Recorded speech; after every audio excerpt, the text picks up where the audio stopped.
Welcome to the Employability Skills module on teamwork and communication. So, Section 1 talks about a game that we've actually played in class where you take, but it teaches some critical thinking and problem solving and most importantly some teamwork. It's where people are given different pieces of a square and the teams have to put them together with no talking and all of that. And what I typically do is make sure one student is given a very, and you don't win until everybody gets the square completed. And I make sure one student already has a square. But the only way they can win is if that one individual gives up something that in their own self-interest by breaking apart their square to help the overall team. So it becomes a very powerful exercise, and I think it's a good learning in terms of oftentimes us as team members, we have to give something up that may not be in our self-interest, but is supportive of the team. And that's an important concept to understand as you play the game.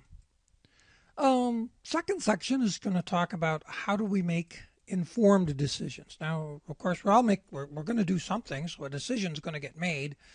But obviously what we want to do is make our decisions as informed as possible. So every day we make decisions.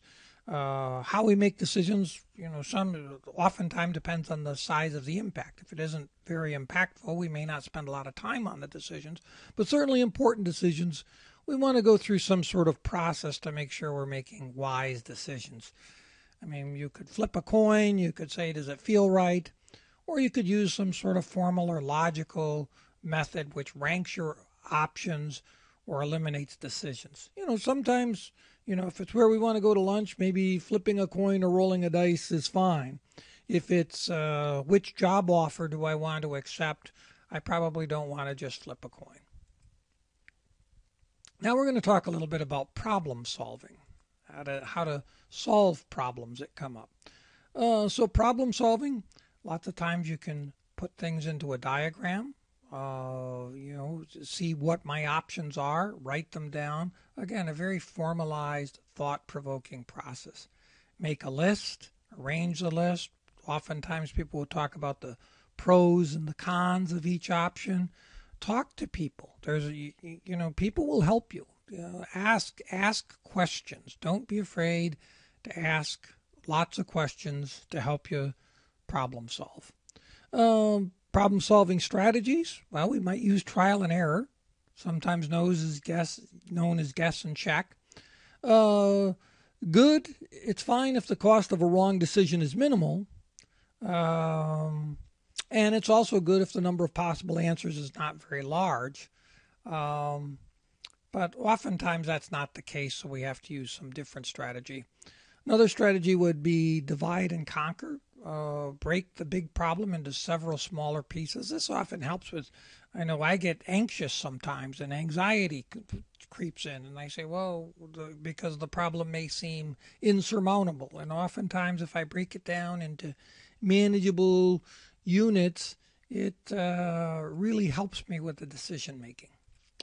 Another problem-solving strategy is to look for a pattern. Are there patterns? Are there ways that we can see that things have happened over again? In other words, oftentimes you've probably heard the best predictor of future is past behavior. So is there a pattern going on here?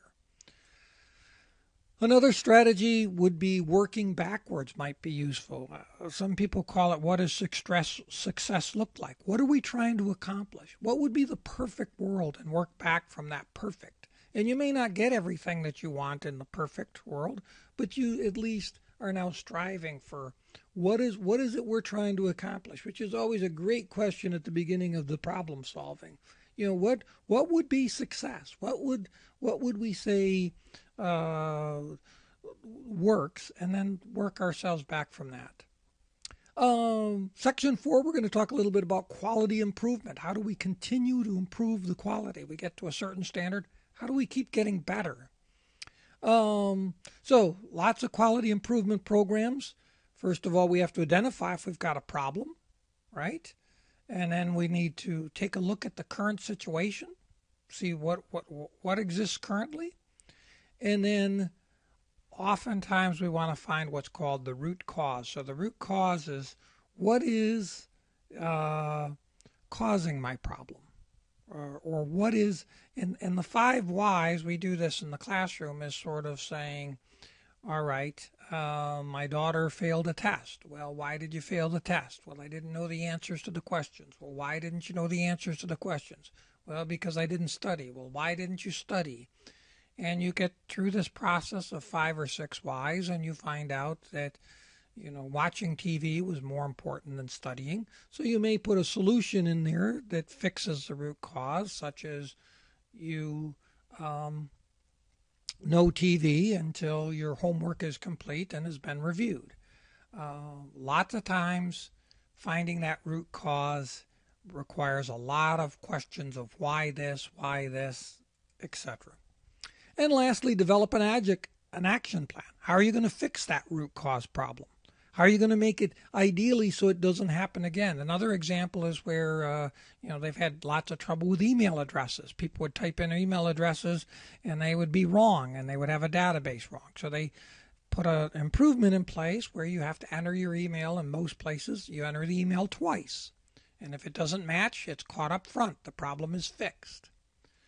Lots of times you can illustrate with lots of tools to help you, like Gantt charts, like PERT charts, which shows the evolution. And lastly, you need to implement the action plan. Finally, you check your results and you monitor to make sure the things really are fixed. Oftentimes you can do that with some sort of statistical controls to see because you're going to have minor blips each day. You want to try to understand, are those blips abnormally high or abnormally low, or are they just minor noise within the process? So you can use lots of statistical methods to make sure your quality is maintaining at the new level that you desire. Hope that helps. Any questions? Have a great day.